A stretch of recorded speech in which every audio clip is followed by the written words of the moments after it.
Assalamualaikum semua, nama aku Shadows and welcome back to my channel.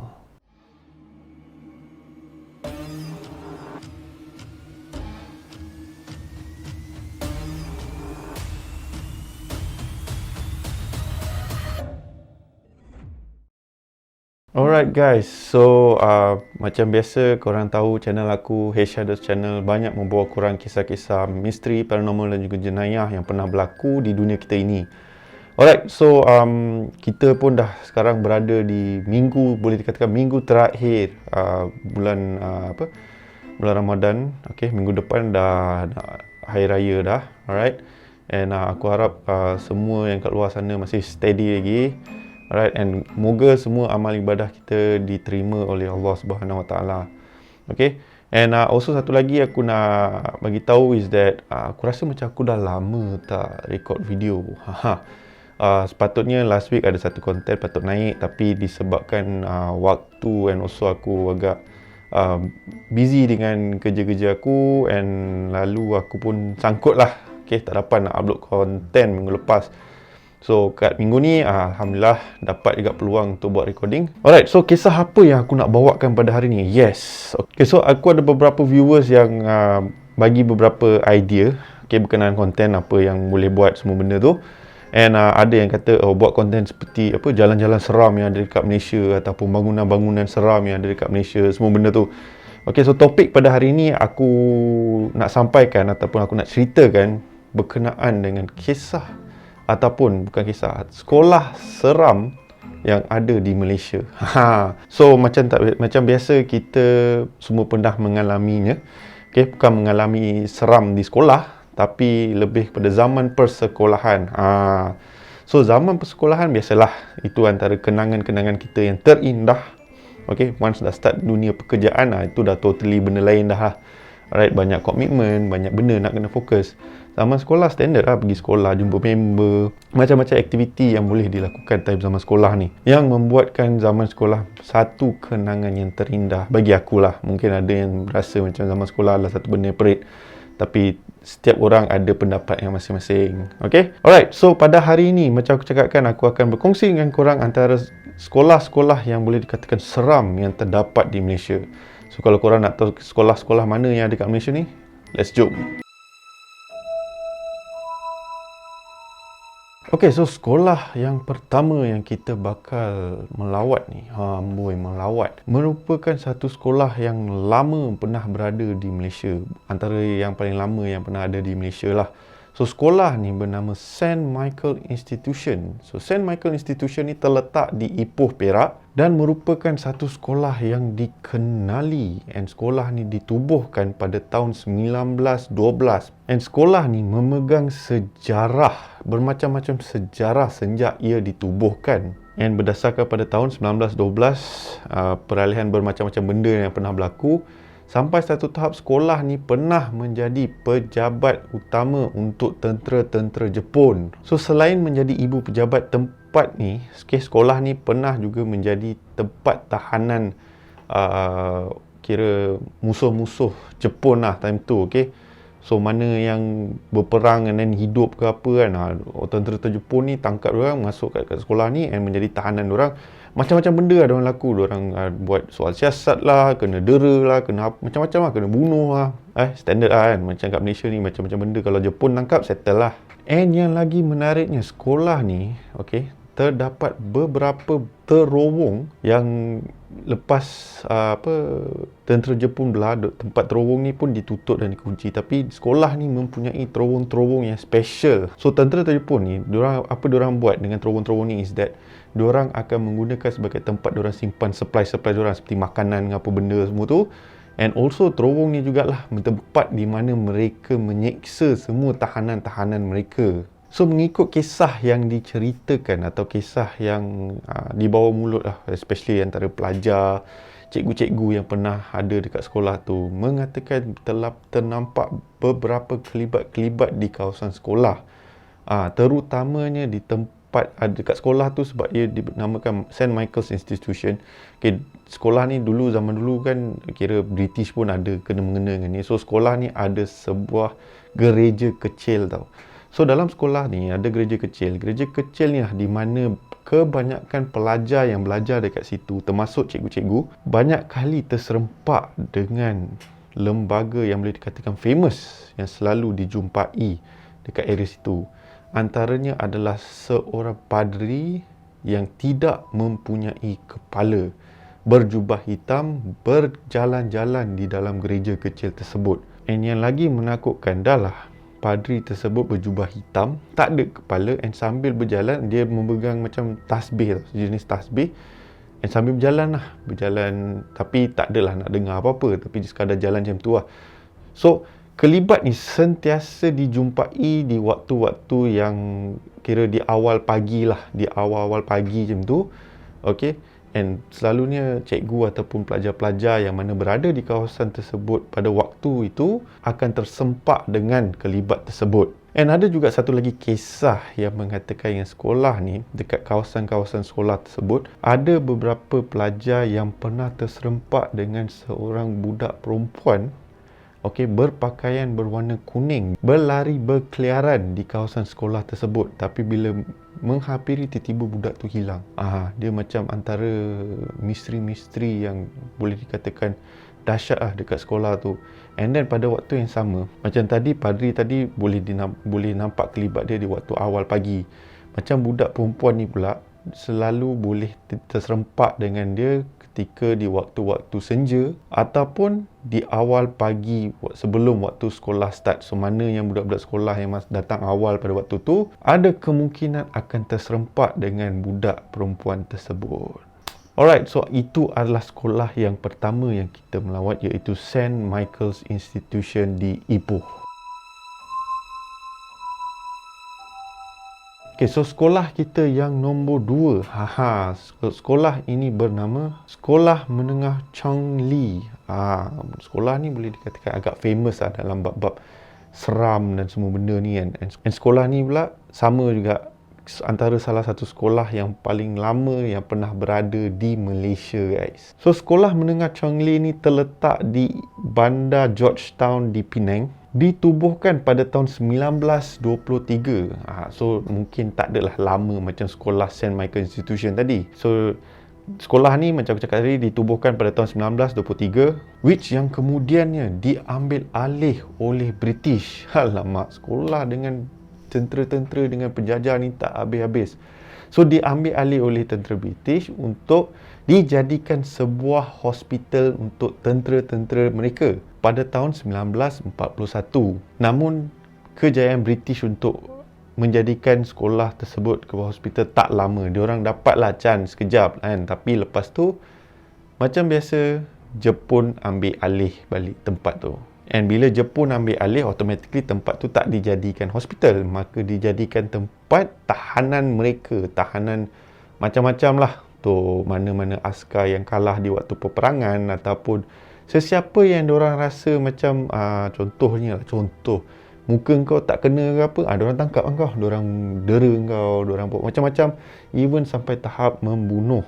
And selepas berita Perang Dunia Kedua telah di-announce, kira berita tu dah beritahu, Perang Dunia Kedua tengah berlaku. Time tu pihak Jepun mendapat satu arahan. Alamak, arahan ni paling dahsyat lah.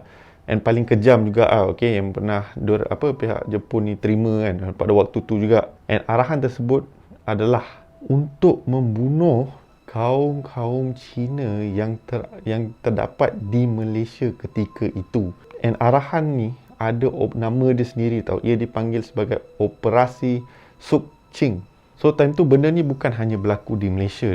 Kira di luar sana, di mana ada kaum-kaum Cina, pihak Jepun akan serang dorang and seksa and bunuh dorang. So time tu memang zaman yang boleh dikatakan amat kejam lah. And Jepun memang hardcore lah dorang. Memang tak ada belas kasihan. Memang kalau itu perintah yang diberi, itulah apa yang dorang akan lakukan. So disebabkan operasi tersebut, ramai cikgu-cikgu yang dekat sekolah tu ataupun pelajar-pelajar dekat sekolah tu dibunuh, diseksa dan macam-macam lagi. And disebabkan peristiwa itu, lepas kira semua benda tu dah selesai, sekolah tu pun dibuka semula. And time tu lah banyak kisah-kisah atau kejadian-kejadian yang aneh yang berlaku di sekolah tersebut. Antara kejadian-kejadian yang pernah diceritakan oleh pelajar ataupun guru-guru yang di sekolah tersebut adalah mereka pernah ternampak kelibat-kelibat mangsa-mangsa yang didera ataupun diseksa ketika menjadi tahanan Jepun di sekolah tersebut.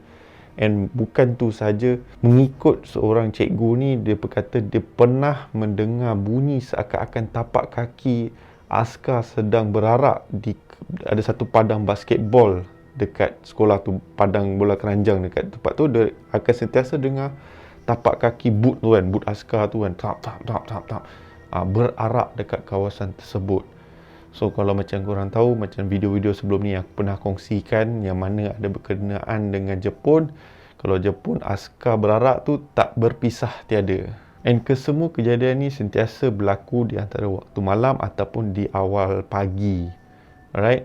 And also, bukan itu sahaja. Sekolah ni juga ada beberapa kes atau insiden-insiden histeria di mana pelajar tiba-tiba akan terpekik, terlolong, tak tentu arah. Dia macam ibarat macam kena rasuk macam tu lah. Alright? Tapi ialah tempat tu banyak sejarah and also banyak kejadian-kejadian yang menyumbang kepada perkara-perkara tersebut. Itulah antara sejarah ataupun kisah seram yang berlaku di sekolah menengah Changli. Alright, so dah 2 sekolah aku berkongsi dengan korang kisah-kisah seram dan juga sejarah berkenaan dengan sekolah tersebut. Sekolah yang ketiga ni aku tak akan bagi nama sekolah tersebut sebab sekolah ni boleh dikatakan antara salah satu sekolah di kawasan tersebut, and adalah beberapa sebab tertentu yang aku takkan namakan kenapa aku takkan sebut nama sekolah tu. Tapi just that korang tahu yang sekolah ni aku akan beritahu terletak di Pahang. Itu saja. Okay, so sekolah ni macam aku cakap tadi terletak di Pahang and merupakan salah satu sekolah yang ada dekat situ and tak ada sekolah-sekolah lain. And sekolah ni merupakan sekolah rendah tau. Okay, dia tak ada sekolah menengah atau apa-apa di kawasan situ, hanya sekolah rendah sahaja. Okay, and sekolah ni ada 6 kelas saja, darjah 1 sampai darjah 6. And macam kita biasa tahu, kalau contoh kalau darjah 1 ada 2, 3, 4 sampai 5, amboi. Banyak kelas untuk satu kelas. Tapi macam sekolah ni, dia satu kelas saja. Darjah 1, satu kelas. And dia tak ramai lah. Mungkin satu kelas tu ada dalam 20 ke 30 pelajar macam tu. Okay. So, sekolah ni, dia terletak di kawasan bukit-bukit. Okay, terletak di kawasan bukit-bukit penuh dengan hutan. Alright. Dia ada satu jalan masuk, satu jalan keluar. Alright. And siapa pelajar yang pernah belajar di sekolah ni, pernah ataupun boleh dikatakan berkongsi kisah ni, di mana macam mana aku nak describe kat korang. Okay, so sekolah ni, okay, contoh sekolah ni dia ada satu tapak dekat kawasan situ. Keliling dia macam ada, contohlah ada padang bola. Okay, padang bola. And then dia ada belakang tu hutan lah. Dia ada gaung, hutan semua benda. Memang hutan tebal. Alright. Tapi di sebelah kanan sekolah tersebut, dia ada satu padang kecil. Tak besar mana pun padang tu. Kecil je. Dia mendatar. Okay. Rumput semua standard lah, rumput bagai. Tapi dekat tengah sekolah tersebut dia ada macam satu bukit kecil tau. Okay, bukit kecil ni pula dia penuh dengan pokok-pokok and macam dia macam hutan ataupun macam pulau yang kecil di atas padang kecil tersebut. Dia macam tu. So, sekolah ni dia macam-macam kisah lah, kisah seram yang pernah berlaku di sekolah ni. Right, antaranya ialah seperti poltergeist. Poltergeist ni barang-barang yang ada dekat kawasan rumah atau sekolah tersebut start bergerak dengan sendiri dan tiba-tiba benda tu terpelanting, semua benda tu. So benda tu memang famous di sekolah tu. Okay. Tapi yang paling famous adalah kelibat nenek kebayan. So kelibat nenek kebayan yang berada di sekolah ni, dia ada kena-mengena sikit dengan padang kecil yang aku cakap tadi. So sesiapa yang lalu dekat sekolah itu pada waktu malam, alright, selalu akan nampak seperti ada kelibat orang tua berjalan-jalan macam menjaga kawasan sekolah tersebut tau. Okay, and dia selalu seperti memakai aku tak tahu jubah ke hoodie dia macam yang tu kan, macam yang tu kan, berwarna hitam and membungkuk and ada tongkat, nampak macam ada tongkat sedang berjalan-jalan tau. Dia macam aku cerita ni aku pula meremang. Okay, so Dikatakan nenek kebayan tersebut, rumah dia berada dekat pulau yang kecil di atas padang kecil tu tau. Aku namakan benda tu pulau lah, alright? Sebab apa? Beberapa insiden yang di mana pelajar-pelajar yang dari sekolah tersebut yang mana bermain di kawasan padang kecil tu sentiasa terdengar ataupun terserempak. Okay, bagi aku yang terdengar dulu, terdengar seolah-olah ada bisikan memanggil ke kawasan pulau tersebut. Alright? And diorang akan nampak seperti sekali imbas ada bentuk ataupun raut wajah seorang nenek tua yang memanggil diorang masuk ke dalam tempat tersebut. So tempat tu tak adalah kata besar sangat pulau tu kan. Dia kecil je. Aku rasa lagi kecil daripada dalam bilik aku ni. Tapi what happened was that ada insiden yang di mana dikatakan ada pelajar yang masuk ke dalam tempat tu and then tak keluar-keluar. So tu antara misteri yang aku pernah dengar lah pasal sekolah tersebut. And also nenek kebayan ni, dia kadang-kadang time student tengah seronok, tengah tak fikir apa-apa, time tu dia akan start kacau. Dia ibarat macam pelajar tu tersebut akan tiba-tiba naik seriau and jadi tak kena. Okay? And macam-macam banyak lagi kisah berkenaan dengan sekolah tersebut. Tapi bukanlah macam your standard story seperti nampak Pontianak ke pocong ke, bukan. Tapi ni memang famous, sekolah ni memang famous dengan kelibat nenek kebayan tersebut. So sejauh mana kisah ni betul atau tidak aku tak tahu. Alright. Sebab apa? Aku merupakan salah satu pelajar di sekolah tersebut. Yes, aku antara salah satu pelajar di sekolah tersebut. And terlalu banyak kisah berkenaan dengan nenek kebayan yang diceritakan, yang aku ceritakan tadi. And selalunya kita semua dinasihati agar jangan pergi ke kawasan tersebut, especially waktu senja, kerana time tu lah dia punya pujuk untuk masuk dekat kawasan tu paling to the max lah. Macam-macam lah, tak adalah sampai tahap dia buka kedai jual aiskrim ke apa, tak adalah sampai tahap time tu kan. Tapi kita sebagai time tu budak-budak kecil lagi, sesiapa yang panggil kita ataupun kita sendiri akan naik, apa orang kata, perasaan ingin tahu tu ada tau.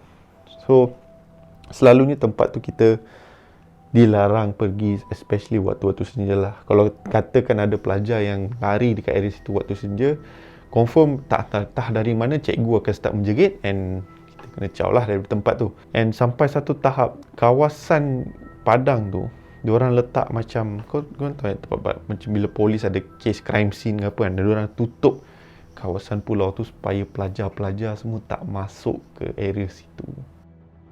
Alright, so aku harap korang suka dengan kisah yang aku bawakan pada hari ni. Antara kisah-kisah ataupun tempat-tempat yang boleh dikatakan seram, especially tempat-tempat sekolah yang seram yang berada di Malaysia ni. Okay, and aku save part last tu sebab memang ada kena-mengena dengan aku sendiri. Aku pernah sekolah dekat sekolah tu. Okay, aku harap korang suka dengan konten pada hari ini. And kalau korang suka lagi jenis-jenis konten macam ni, korang boleh like, tekan butang like dekat bawah.